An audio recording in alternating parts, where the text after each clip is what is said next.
బట్టతలతో బాధపడుతున్నారా? ఆధునితనమైన పద్ధతిలో hair transplantation చేయబడును. Face clinic, Hyderabad.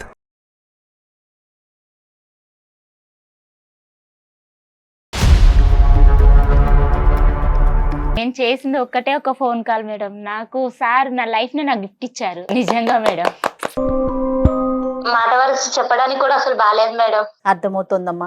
అయితే నాతో పాటు డాక్టర్ కళ్యాణ్ చక్రవర్తి గారు ఉన్నారు స్టూడియోలో. ఒక్కసారి ఆయనతో మాట్లాడతాలి, నీకు మంచి సలహా ఇస్తారు. నువ్వే చెప్తావు నాకు చాలా మనసు ఊరట కలిగిందని. ఓకే ఓకే మేడం, అలాగే మేడం. ఓకే అమ్మా. సుమమ్మ అనుకున్నాను కొంచెం ముందుకెళ్ళగానే అన్ని చెట్లు వస్తున్నాయి, మొత్తము ముళ్ళు పొదలు అన్ని వస్తున్నాయి. అన్న నాకు మస్తు భయం వేస్తుంది అన్న, జర ఏమనుకోకుండా నన్ను మా ఇంటి దగ్గర దింపేయండి, లేకుంటే ఎక్కడ ఎక్కించుకున్నారు అక్కడనే దింపేసేయండి అని బతిలాడినాను మేడం. బతిలాడితే కూడా లేదు, నువ్వు ఇప్పుడు అరిచినావు అంటే మాత్రము నీకు మామూలుగా ఉండదు, నాది ఎట్లా ఉంటుందో చూపిస్తాను, నీకు చావు ఎట్లుంటుందో అట్లా చూపిస్తాను, సైలెంట్ గా నేను చెప్పినట్టు చేసినావా బతికి ఇంటికి వెళ్తావు, లేకుంటే మాత్రం నీ పని మామూలుగా ఉండదు చూడు అని తీసుకెళ్లి నన్ను లాక్కెళ్ళి ఎలా అంటే అలా నన్ను పాడు చేసేసారు మేడం.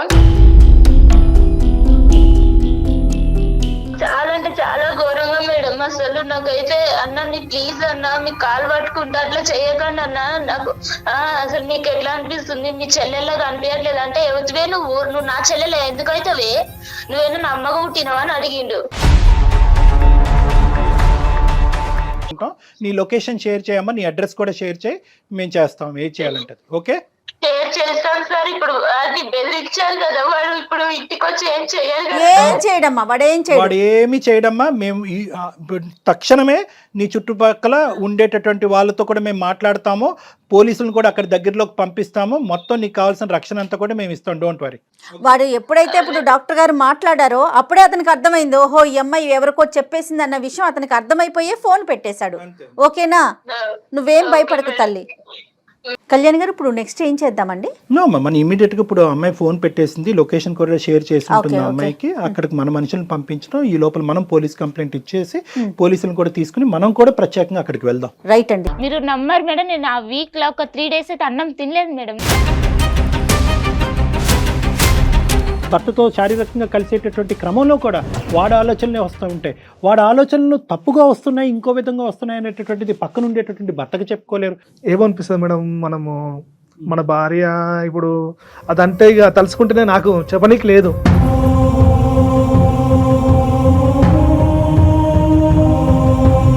పక్కన మన వాళ్ళు వేటోళ్ళు ఎవరైనా తట్టుకోగలుగుతాం. తను నాకు చెప్పుకుంటే నిజంగా అప్పుడు బాగా ఎక్కువ కోపం వచ్చేసి నేను వదిలేసుకోవడానికి ఇట్లా కావచ్చు, నాకు తెలియదు. ఇక వాడు ఏంటంటే ఇద్దరిని పావుల కింద వాడుకున్నాడు. అంటే తనకి ఏ మాత్రం భయం లేకుండా మాట్లాడాడు ఆ రోజు మీతో కూడాను. అసలు ఎవడ్రా నువ్వు, మీకేం సంబంధం? ఏ సంబంధం ఉందో లేదో తర్వాత తేల్చుకుందాము. నువ్వు ఎక్కడున్నావు చెప్పు ఫస్ట్. అసలు నువ్వు ఎవడు, అసలు ఏం చేసావు ఈ అమ్మాయితో చిన్నప్పుడు? ఊసలు లెక్క పెట్టలేదు నువ్వు, ఇప్పుడుకొచ్చి మక్కులు ఎరదంటారు.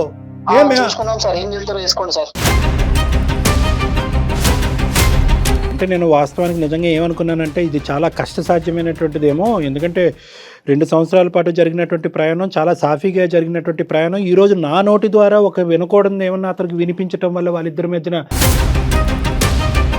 వాడు నీ దగ్గరికి వెళ్ళాడా, నువ్వే వాడి దగ్గరికి వెళ్ళాడు, ఇలా అడిగిన మొగాళ్ళు కూడా మా దగ్గర చాలా మంది ఉన్నారు. కూడా ఇప్పుడు దాదాపు 100కి పైన ఎపిసోడ్లు చేశాము. ప్రతి చోట కూడా డాక్టర్ గారు చెప్తారు ఆడపిల్లలు ముందుకు రావాలి, భర్తలు చేసే తప్పులు కానీ వాళ్ళు పడే ఇబ్బందులు కానీ ముందుకొచ్చి మాట్లాడండి అమ్మా, మీరు ఫస్టే మాట్లాడితే సమస్య ఇంత దాకా రాదని. దాదాపుగా ప్రతి 2 ఎపిసోడ్లు ఒక ఎపిసోడ్ ఆయన అదే మాట చెప్తూ ఉంటారు. అంటే ఇక్కడ ఏంటంటేనమ్మా శ్రవంతి, ఇక్కడ చిన్న ట్విస్ట్ ఏమైందంటే నీకెందుకు ఇంకా సందిగ్ధ పరిస్థితులు వెళ్ళిపోయిందంటే చాలా మంది ఆడపిల్లలు ఇది ఉండదమ్మా, నీకు జరగటం వల్ల ఇది నువ్వు బయటకు వచ్చావు. నీది ఫేజ్ 2 సెకండ్ ఎపిసోడ్ ఇది నీకు మొదలైంది. అప్పుడు అలా చేసిన వాడు మళ్ళీ మీ భర్త యొక్క ఫ్రెండ్ రూపాన్న మీ ఇంట్లోకి రావటం అనేటటువంటిది నరకం. అది నువ్వు చూసి చాలామంది ఆడపిల్లలు ఏంటంటే ఇటువంటి సంఘటనలు జరుగుతాయి, సరే ఏదో అయిపోయింది అనేటటువంటి దాంతో క్లోజ్ చేసి పెళ్లి చేసేసుకుని జీవితంలో ముందుకు వెళ్ళిపోతారు. ముందుకెళ్ళినా కళ్యాణ్ గారు అప్పుడప్పుడు గుర్తొస్తుంది కదండి PTSD వస్తుంది. అంటే PTSD అంటే ఏంటంటే పోస్ట్ ట్రామాటిక్ స్ట్రెస్ డిసార్డర్ అని వస్తూ ఉంటాయి అనమాట. అది మన ఇండివిజువల్ మెంటాలిటీస్ బట్టి ఆధారపడి ఉంటుంది. కొంతమంది ఆడపిల్లలు అది మర్చిపోగలరు, అది అదృష్టం ఉంటే కనుక మర్చిపోరు. కొంతమందికి PTSD వస్తాయి అంటే కాన్స్టెంట్గా అవే ఇమేజెస్, అవే పిక్చర్స్, అవే ఆలోచనలు. భర్తతో శారీరకంగా కలిసేటటువంటి క్రమంలో కూడా వాడి ఆలోచనలే వస్తూ ఉంటాయి. వాడి ఆలోచనలు తప్పుగా వస్తున్నాయి, ఇంకో విధంగా వస్తున్నాయి అనేటటువంటిది పక్కన ఉండేటటువంటి భర్తకు చెప్పుకోలేరు. ఎందుకంటే భర్త ఎలా రియాక్ట్ అవుతాడు, అందరూ రాములా రియాక్ట్ అవుతారా లేదా అనేది తెలియనటువంటి పరిస్థితి. ఇలాంటి సందిగ్ధంలో ఉండి సివియర్ డిప్రెషన్లోకి వెళ్ళినటువంటి ఆడపిల్లలు చాలామంది ఉన్నారు. నువ్వు కూడా మా దగ్గరకు వచ్చి ఉండేవాడు కాదు. వాడు సెకండ్ ఫేజ్ లో వచ్చి రాము స్నేహితుడుగా వచ్చి మీ ఇంట్లో మళ్ళీ దూరి నిన్ను థ్రెట్ చేయకపోతే నువ్వు మా దగ్గరికి ఎందుకు వస్తావు? కథ ఎప్పుడో కంచికి చేరింది కదా, ఇప్పుడు ఎందుకు ఆ గొడవని మర్చిపోయి ఉండేదని. నేనేమంటున్నానంటే స్రవంతిలాగా జీవితంలోకి సెకండ్ టైం శ్యామ్ అనే వ్యక్తులు ఎంటర్ అయినప్పుడు ఇలా రావటం కాదు, ఫస్ట్ టైం ఎంటర్ అయినప్పుడే తేల్చుకోండి. అప్పుడు తేల్చుకోలేకపోతే త్వరలో అన్న తేల్చుకోండి. ఎందుకంటే ఇది కేవలం మీ జీవితానికి సంబంధించినటువంటిది కాదు. మీలాంటి ఆడపిల్లలు ఎంతో మందికి మీరు ప్రాణం పోసినటువంటి వాళ్ళు అవుతారు. కాబట్టి ఆ విధంగా అందరూ ఆడపిల్లలు, నా గురించి కాదు, నా గురించి అనుకుంటే ఏమనుకుంటారు, నాకు పెళ్ళి అవ్వాలి, మా అమ్మ పరువు, మా కుటుంబ సభ్యులు ఏదో అనుకుంటారు. ఈ విధంగా మనం కప్పేసుకుంటాం. కాదు, నాలాంటి ఆడపిల్లలు అక్కడి వరకు మానభంగం చేశాడా, లేదంటే మానభంగం చేసి ఎంతమందిని ప్రాణాలు తీశాడో ఆ ఎదవ అనేటటువంటి ఆలోచనతో మీలాంటి ఆడపిల్లలు ముందుకు వస్తే కనుక, సమైక్యంగా ముందుకు వస్తే కనుక, అమ్మని నాన్నని భర్తని అందరినీ పక్కన పెట్టి ముందుకు వస్తే కనుక గోప్యంగా మీ ఇష్యూ రిజాల్వ్ అవుతుంది. అలాంటి వాళ్ళకి శిక్ష పడుతుంది. అలాంటి వాళ్ళకి శిక్ష పడిందని 10 పేపర్లో ఇలాంటి న్యూస్ ఛానల్లో వస్తుంది. అప్పుడు అలాంటి వాళ్ళలో ట్రీట్మెంట్ అనేది ఆటోమేటిక్గా జరుగుతుంది అనమాట. ఎవడు కాడు అక్కడికి ఆగిపోతాడనమాట. కరెక్ట్ అండి. అసలు ఇక్కడ మనం రాము గారిని మాత్రం ప్రత్యేకించి అతనికి కృతజ్ఞతలు చెప్పుకోవాలండి.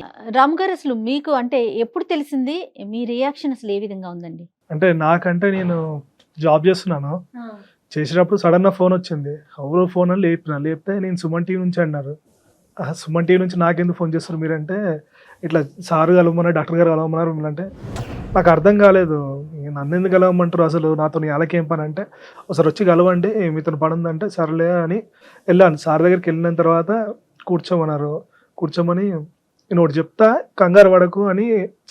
నాకు ఫస్ట్ చెప్పేటప్పుడు అర్థం కాలేదు, నాకేంది చెప్తారు ఈయన, నాతో ఏం పని ఉంది నాకు, నేను ఎప్పుడు చూడలేక టీవీ, ఇప్పుడు మొబైల్లో చూస్తాం మేము అంతే, మిమ్మల్ని టీవీలలో మొబైల్లో చూసుడు తప్పించి డైరెక్ట్ చూసి లేదు. ఇక సారు మెల్లగా చెప్పుడు స్టార్ట్ చేసిండు. స్టార్ట్ చేయగానే ఫస్ట్లో నాకు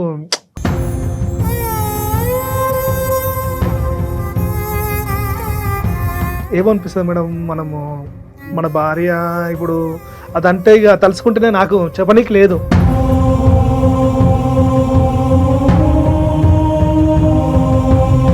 అంతే అంతే, వదిలేసేయండి, ఆ ఘట్టం వదిలేద్దాం. అసలుంటిది ఫస్ట్ అనుకోలేదు. నాతోని చాలాసేపు కూర్చుండు సారు. ఆయన సార్ చెప్తున్న కొద్దీ నాకు ఇక అప్పుడు అనిపిస్తుంది, కరెక్టే జరిగిపోయింది, దాని గురించి మనం ఎందుకు ఆలోచించాలి, ఇప్పుడు నా పరిస్థితి వేరుంది, నాకు పిల్ల ఉంది, నాకు పాప ఉంది, నా పాపతో నేను సంతోషంగా ఉన్నా, నేను ఇట్లున్నా కదా, ఇట్లా బతుకుతా కదా అని చెప్తే, సరే నీకు ఒక్కసారికి అయిపోదు, ఇంకా 2 సార్లు 2-3 సార్లు నీకు చెప్తాను, అప్పుడు బాగా తెలుస్తుంది అన్నారు. సరే 2-3 సార్లు అన్నాడు కదా అని చెప్పి 2-3 సార్లు వెళ్తే, అప్పుడు ఇంకా ఫస్ట్లో అంత డౌట్ ఉంది, నాకు డౌట్ లేదని చెప్పాను. ఫస్ట్ సెక్షన్లో ఉన్నది వెళ్ళినా నేను కూడా కొద్దిగా ఉంటది కదా మేడం, మనం ఏం పెద్ద అది కాదు కదా, మన భార్య అన్నప్పుడు ఎట్లుంటది, పక్కన మన వాళ్ళు వేరేటోళ్ళు ఎవరైనా తట్టుకోగలుగుతాం.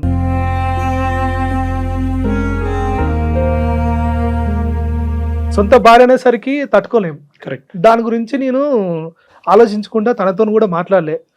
సార్తో 2-3 సార్లు కలిసినాక అప్పుడు అంత తీపోయింది, మొత్తం బ్రెయిన్ల నుంచి దమాకులో ఉన్న మాట ఎంత పదునైందో తెలుసా? నిజం మేడం, చాలా బలమైంది కూడా. ఇలాంటి ఒక రోజు అసలు ఎప్పుడు ఇమాజిన్ చేసుకోలేదు మేడం. నాకు ఇంత సంతోషంగా కూర్చునే రోజు అంటూ నాకు ఉంటుందా అని నేను ఎప్పుడు అనుకోలేదు మేడం. సరే నా భర్తతో ఇలా బాగుంది అని పాస్ట్ వదిలేద్దాం అనుకున్నా, కానీ వాడు వచ్చి మళ్ళీ నా లైఫ్లోకి నాకు ఇంకా అంతకంత నరకం చూపించాడంటే నేను నిజంగా మేడం ఎన్నో రోజులు ఆ నరకంతోనే భరించాను మేడం.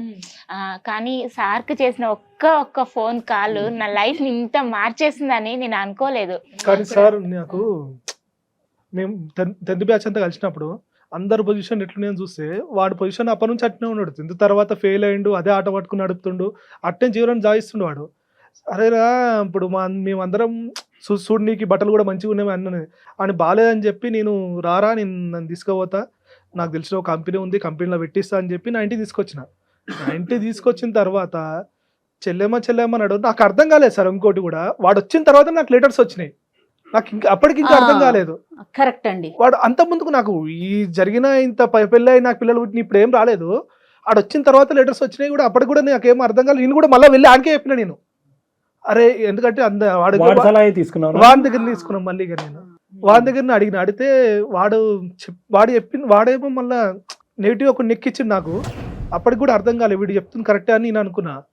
ఇక మీరు చెప్పినాక నాకు అసలు మనుషులను నమ్మాలనా వద్దా, అమ్మ ఏం రాబాయి ఆనికి మంచి ఏనికి పోతే వాడు నల్లేను మళ్ళీ నాకే ఎసరు పెట్టిండు. అప్పుడంటే తెలియకుండా జరిగింది అనుకోవచ్చు. ఇప్పుడు నా పిల్లమని తెలిసినాక కూడా మళ్ళీ దాని కూడా పడుతుందంటే ఇక నాకు ఎంత కోపం వస్తుందంటే, ఇప్పుడు వాని పేరు అందుకే చెప్తలేను, వాని పేరు కూడా చెప్పాలంటే కూడా నాకు కోపం ఉంది. ఇప్పుడు నా ఇంటికి చాలా మంది నా ఫ్రెండ్స్ వచ్చారు పెళ్ళైనాక, వాళ్ళ ఫ్యామిలీస్ వచ్చి అన్ని వచ్చిపోయారు. తను అప్పట్లో మంచిగా ఉండేది, ఈడు వచ్చిపోయిన తర్వాతనే మీరు అప్పుడు చెప్పిన తర్వాత అన్ని నేను తెచ్చుకుంటున్నా. అప్పటి నుంచి తను డల్ అయిపోవడం స్టార్ట్ అయింది. అరే ఎందుకు అవుతుంది ఇట్లా, ఏమైంది మళ్ళీ పిల్లకు గిట్ల ఎందుకు అవుతుంది నాకు అర్థం అవుతలేదు అని నాలో నేనే అనుకున్నా. ఇక 2 సార్లు అడిగినా ఉండవటలేక, లెటర్లు వచ్చినాయి కదా, లెటర్లు వచ్చినప్పుడు ఏమైనా దాస్తున్నాను నా దగ్గర, ఇంకేమైనా ఉందా విషయం చెప్పు జరా అని అన్నా. ఇక అప్పటికీ ఆమె ఏం చెప్పలేదు. ఇక మీరు చెప్పినాక అప్పుడు నాకు అన్ని క్లారిటీ వచ్చింది, మొత్తం ఏం జరిగింది ఎట్లా జరిగింది ఇవన్నీ క్లారిటీ వచ్చినాయి. అందుకే సార్ ఇక ఈ మధ్యన మంచి చేయనికి పోతే చెడెదిరినట్టు, ఇక ఓన్కో సాయం చేయనికి పోతే వాడే నా ఇంట్లో ఎసరు పెట్టడు. ఇక నాకు ఇది నచ్చక అసలు ఇప్పుడు కొందరితో మాట్లాడాలంటే కూడా మాట్లాడబుద్ధి అవుతలేదు. అట్లా ఏం కాదండి, అందరూ ఇప్పుడు మీలాంటి మంచోళ్ళు లేరు అంతే, అందరూ ఒకలాగా ఉండరు, అందరూ అంతే కదా కళ్యాణ్ గారు. మంచి ఉంటుంది చెడు ఉంటుంది, మనం అర్థం చేసుకొని ముందుకు వెళ్తూ ఉండటమే. మా మెసేజ్ కంటే శ్రవంతి, నువ్వు సమాజానికి, మన సుమన్ టీవీ ప్రేక్షకులు కావనియండి అందరికీ కూడా ఏ మెసేజ్ ఇవ్వాలి అని అనుకుంటున్నావు అమ్మా? ఒక ఆడపిల్ల ఇలా నలిగిపోయే పరిస్థితి దాకా వస్తే అంత కష్టం పడే కన్నా వెళ్ళి పోలీస్ స్టేషన్ లో కంప్లైంట్ ఇవ్వడము, లేదంటే ఇప్పుడు ఉన్నారు కదా అట్లా అందరికి చెప్పడం ఏదో ఒకటి, కానీ బయటికి రావాలి మేడం, బయటికి రావాలి, నలిగిపోకూడదు. అది నరకం మేడం, నేను చూసాను, అది నరకం. కానీ బయటికి వచ్చి చెప్తే మేడం ఏదో ఒకటి తేలిపోతుంది, బ్రతుకా కాదని. కానీ అటు ఇటు కాకుండా ఆ నరకంలో ఉండడం మాత్రం అసలు భరించలేంది మేడం. అందుకని నేను చెప్తాను రాము ప్లీజ్. ప్రతి ఆడపిల్ల బయటకు వచ్చి చెప్పాలంటే ఫస్ట్ ఇంట్లో మొగుడైనా తండ్రి అయినా అన్న అయినా అలా ఆడపిల్లలకు ధైర్యం ఇవ్వాలి. మీరు ఏంటంటే మీకు ఏం జరిగినా ఫస్ట్ మాకు చెప్పుకోరు అన్నట్టు ధైర్యం ఇవ్వాలి. కండిషన్లు పెట్టదు. కండిషన్లు దేనికి పెట్టాలి? కొన్నిటికి పెట్టాలి, అన్నిటికీ కండిషన్లు పెట్టాల్సిన అవసరం లేదు. ఇప్పుడున్న సమాజంలో అన్నిటికీ కండిషన్ పెట్టుకుని బతకాల్సిన అవసరం లేదు. ఇప్పుడు నా భార్య ఉంది, నేను అంత స్వేచ్ఛ ఇస్తేనే కదా తను నాతో చెప్పగలుగుతుంది. అంతే అబ్సల్యూట్లీ. అప్పుడు చిన్నప్పుడు వాళ్ళు నానిచ్చింటే అప్పుడు అక్కడే అప్పుడు వాళ్ళు నానిచ్చిన వాళ్ళ తమ్ముతో చెప్పగలుగుతుండే. మొగోడు సపోర్ట్ ఇస్తేనే ఆడది ఏడికైనా బయటకు వస్తుంది. మొగోడు సపోర్ట్ లేకపోతే ఆడవాళ్ళు ఏడి పోలేరు, ఏం చెప్పుకోలేరు. ఇట్నే గిసొంటోళ్ళు భయపెట్టే వాళ్ళ దగ్గరికి పోతూనే ఉంటారు, అవుతుందో ఏదో అన్నీ అవుతాయి, ఎన్నో పనులు అవుతాయి. వేరేటోని భయపడొద్దంటే ముందు మనం ధైర్యం ఇవ్వాలి. మన ఇంట్లో మొగోడు అన్నోడు ఎవ్వడైనా సరే, తండ్రి అయినా కొడుకు అయినా నాన్న అయినా తమ్ముడు అయినా సరే, వాళ్ళ ఇంట్లో ఆడవాళ్ళకు ధైర్యం ఇస్తే రైట్ స్వేచ్ఛ ఎక్కడైనా బతకాలి. మీరు ఏదైనా చెప్పండి, ఏదైనా చేయండి, పర్లేదు, ధైర్యంగా చెప్పి చేస్తే ఇంకా బెటర్. ఇంకా తనకు అండ ఉన్నా అంటే ఇప్పుడు వచ్చన్నా కూడా నా మొగుడు నా వెనకాల ధైర్యం ఉంటుంది, నాకు చెప్తా, లేదా ఆయన కొట్టే అంత శక్తి కూడా వస్తుంది. Very good message Ramu, thank you very much. Excellent, very much, thank you very much Ravanthi. చాలా సంతోషం అనిపిస్తుందమ్మా. జరిగింది ఇంకా అయిపోయింది.